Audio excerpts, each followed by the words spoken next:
Hey tropa, Scooter Kid ulit. Tara, mag-custom paint tayo ng helmet. Ito yung luma nating helmet. Tapos na nating applyan yan ng primer gray. Kaya kung mapapansin nyo, no, kulay gray na siya.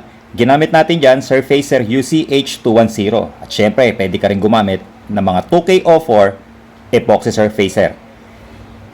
Bago natin binugahan yan ng primer, mga tropa, tinanggal natin yung mga pads, foam, at saka yung visor niya. And then nagdiha tayo, number 600 ang ginamit natin.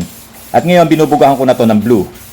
Ang code na ibinubuga natin na blue, 21312. At dahil cartoon design yung gagawin natin, mga tropa, freehand lang to. So dito, gumamit ako ng white. Tapos nilagyan ko ng pink TCY242 para mas lalong kumulay yung pink niya, mas matingkad. And then mag-airbrush tayo.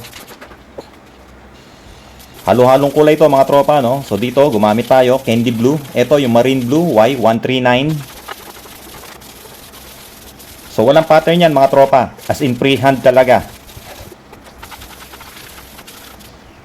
Ang gagawin lang kasi natin dito, mas makulay, mas maganda.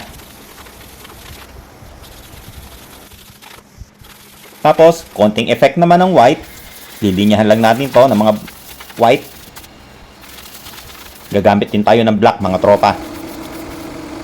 So ayan, may mga guhit-guhit na tayo ng black. So ayan, nakita nyo, no? Gumaganda na yung mga kulay. At sa mga tropa na magtatanong kung anong airbrush ang gamit ko, ang gamit nating airbrush, Badger Model 200. So yan yung double action na airbrush. At ilalagay ko rin dito yung mga symbol ng PlayStation buttons, mga tropa, na sa ganon, mas lalo maging colorful itong helmet natin. So, yan. Yung 4 na PlayStation buttons. Iba't ibang kulay yan, mga tropa, bawat isa. At syempre, dahil cartoon design ang gagawin natin, gagamit tayo ng mga markers, mga tropa. Ito, yung Uniposca na acrylic markers. Ito ang gagamitin natin para magkaroon ng mga outline at mga linya itong helmet natin. Tara na, i-cartoonize na natin to, mga tropa. So, itong Uniposca na paint marker, mga tropa, marami na bibili niyan sa bookstore, yung mga malalaking bookstore.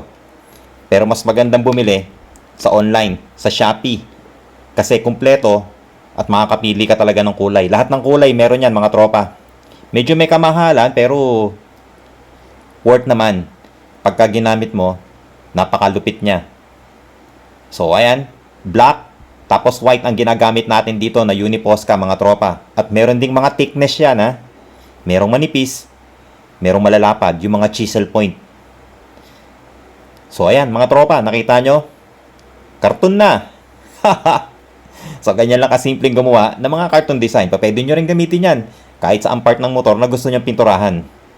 At eto na ang itsura niya pagkatapos natin malinyahan. Kasama yung pangalan ko. Ayun, no, Scooter Kid. At eto yung PlayStation symbol, yung button. So ayan, patutuyuin ko lang to. Tapos bubugahan natin ng top coat clear. At eto na nga, nagbubuga na tayo ng top coat clear. Ang gamit natin, Clear 1128. Para mas protektado yung mga marker at yung pintura natin, kailangan nating mag top coat.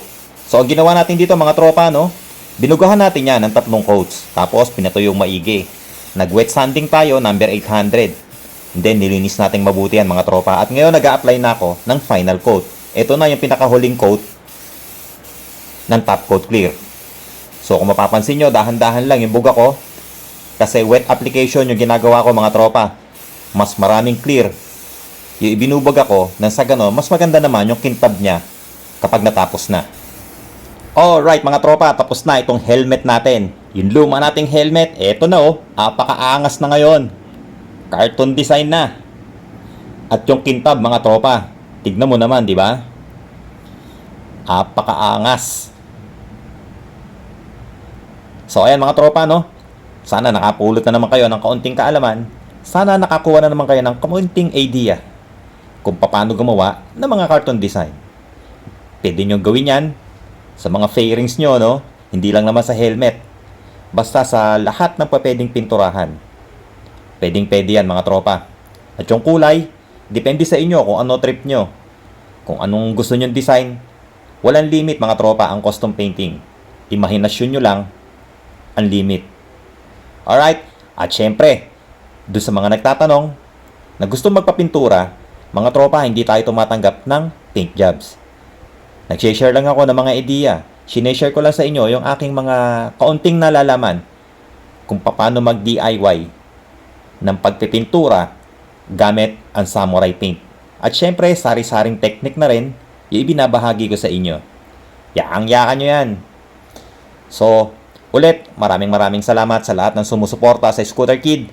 At syempre, maraming salamat sa Samurai Paint Philippines.